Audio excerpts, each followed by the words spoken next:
رب کریم فرمای قرآن عظیم شان کې واعدوا لهم ما استطعتم من قوه، تاسو کفارو ته تیار کړئ هغه څه چې ستاسو په وس کې وي من قوه.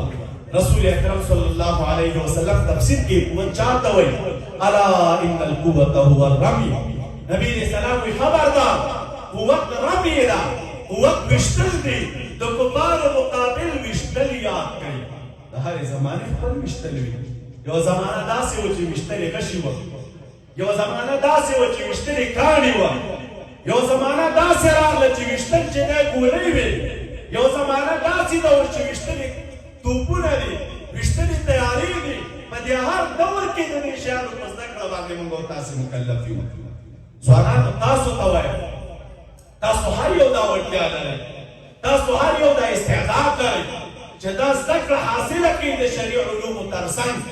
باید د خپل وطن، د خپلې خاورې، د خپلې جغرافیې کلک محافظین جوړ شئ. تاسو دا خاوره موږ او تاسو ته پردي نه ساتي. که پردو ساتله دا زموږ او ستاسو په یاد دوه انقلابه مو ولیدل.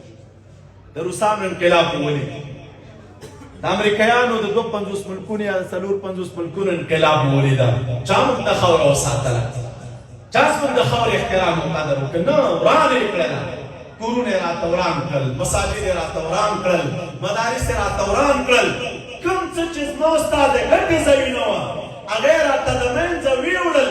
پردي خلک کفار ما او تا ته ملک نه ساتي او نه یې جوړوي راته.